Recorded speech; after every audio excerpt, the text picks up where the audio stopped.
Today's video is about a chemical known as rhodamine B, and when I came across this chemical, I found it particularly interesting and decided that I could make a video about it as sort of like a chemical of the week. Now, this isn't like a drug that's used in medicine or anything. It's actually quite a practical thing. If you look at the structure of rhodamine B, which is the thing that I'm going to go through first in this video, it's got like a benzoic acid group first and foremost at the bottom of the structure. That then connects to this polyaromatic ring structure, and then that's got a tertiary substituted amine coming off of one side, and then an imine group, which is quite rare in a lot of organic molecules, coming off the other side, and that is actually an ionized nitrogen because it is bonded 4 times more than it's able to normally take, but it has a lone pair, so it's able to sort of take that extra group. And then because it's positively charged, a chlorine ion, which is then going to be negatively charged, is able to ionically interact with that positive nitrogen, and that essentially is rhodamine B. That is the structure of rhodamine B, and I'm going to talk about some of its uses and its side effects. Now, its uses, rhodamine B, are essentially its benefits. It's not a miracle drug. It's not something that's used in medicine, but the things that it is used in can potentially be considered its benefits, but also not, and I'm going to get onto that later. Now, rhodamine B is a dye, and it often portrays quite a pink fluorescent colour, and it will be used in certain candies and certain things, certain condiments such as ketchup, potentially in very, very small quantities, and it may be used as a dye in certain textiles. And it has a wide variety of uses, especially through the colour. It could be used as a paint pigment, maybe a wallpaper pigment and stuff like that. It's quite common in the colour industry, essentially.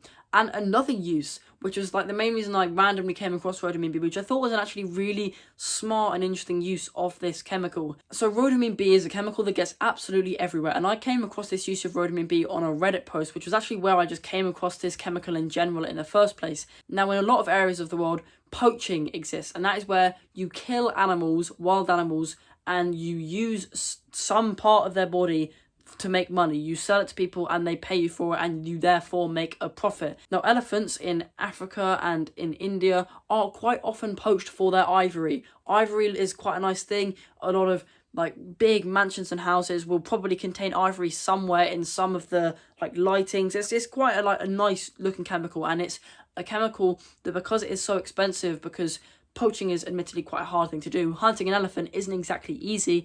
It is a bit of a status symbol. If you have ivory, you're probably going to be someone that has quite a lot of money and is rich, essentially. Now, rhodamine B is actually used to protect elephants against poaching in one of the most interesting mechanisms I could have possibly thought of. Rhodamine B, because it's not exactly a medicinal chemical, yes, it is going to be toxic if you give a human or an elephant too much of it, but elephants, they're quite massive animals, right? So it's going to take a lot of blooming rhodamine to kill an elephant. And so these elephants are given a very small dose of rhodamine B, but because this chemical, it's such a good dye, like one molecule, like a couple molecules, like enough to be seen by the naked eye, you will be able to see it as pink. And so when these rhodamine B molecules are inside of the elephant, when it grows tusks,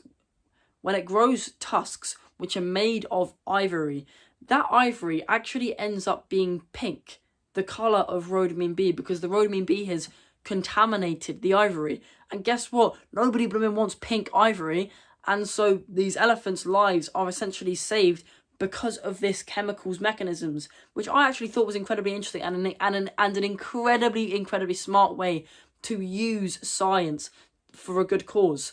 I actually thought that's an absolutely brilliant use for chemical, and as much as there are concerns about it to do with humans, it's going to take a lot to kill an elephant, and it's definitely going to be something that actually saves more lives than it kills inside of the elephant wildlife world. Obviously, maybe if more studies come out and prove that to not be true, then we'll have to think of other things and other chemicals to use. But as of right now, I think that is an absolutely brilliant use of science to help save diminishing elephant population.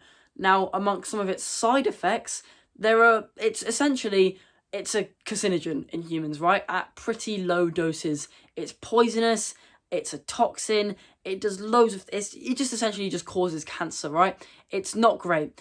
And you may have remembered that I talked about how it was used inside of condiments and some candies and some like the little hard rock things. Anything that's basically coloured pink in the sweet world, at least in the olden days, would have contained rhodamine B as a dye, because it was something that was probably quite, you didn't need a lot of it to create that pink colour, so therefore would have been cheaper for businesses to actually import and use inside of their products. And I also mentioned that it was quite common inside of the textile industry. It would be used to dye certain textiles, and it would be used to probably pigment certain paints.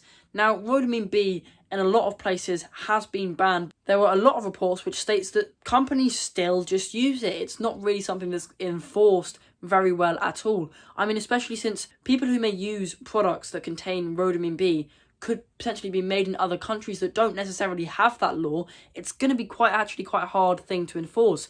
And because this is quite a chemical carcinogen, that means that there are certain sweets and certain like food dyes and food colorings out there that may contain rhodamine B that could actually be very, very bad for you. And that's quite a bit of a concern. I've not really seen many of these poisonous chemicals that exist inside of our environment that companies still actually use. Normally when a company finds a chemical to use to make its production costs cheaper, they'll be like, okay, if there are any long-term effects of this, it's fine. If we get found out and called out, we'll stop using it. We abide by the rules so we don't end up getting completely destroyed by the government. But for some reason, rhodamine B that didn't really seem to apply to this kind of generic mindset, which I think a lot of producers and business owners will have, because they may not be so knowledgeable about science. They'll understand a lot about this stuff completely. So yeah, if it has a lot of effects in the long term, we'll still use it for now, but if things eventually do come out about it, then we'll stop. That's probably quite a logical, rational mindset to take on these sort of health-affecting environmental toxins. But for some reason, because I guess there are so many of these poisonous chemicals out there that may have once been used inside of industrial society, it's hard to enforce all of them, especially with how different countries have different laws. I mean, I don't even know if rhodamine B is banned inside of the UK. It probably is, but it could be something that's not actually banned in the US, or it's not banned in China, where these products could potentially be made. So in the UK, there will still be products that you buy which could potentially contain rhodamine B. It's hard to globally enforce these kind of chemicals.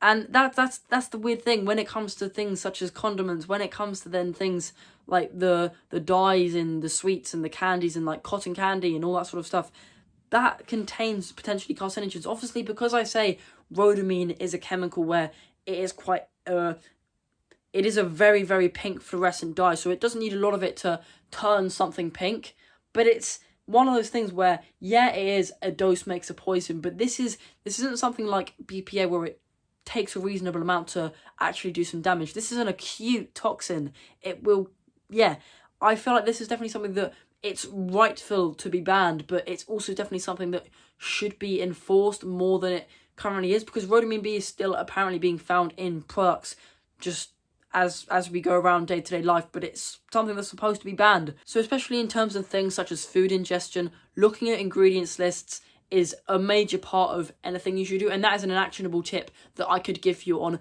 essentially anything to improve your life. Look at ingredients lists in food, and if something contains added sugar or it contains shady chemicals, just don't buy it, because there is no point. But when it comes to these textiles and these papers and paints, while it may not be inside of these things if it's produced inside of the UK, as I say with the food, it may potentially be found in some of these products if it's produced in other countries, and it also may not even be banned in the UK inside of these industries, because it's not something that you're going to ingest. You're not really going to ingest paint, especially if it's pink. Like, not all paints will contain it, but especially ones that are red and pink are probably going to have contained rhodamine B in the past. That would have been the go-to chemicals for paint makers to dye their paints this colour, essentially. And so should you potentially not buy rhodamine paint just because it has rhodamine inside of it? Now, obviously, you're not going to be ingesting it, but it is a poison, but you wouldn't exactly drink paint.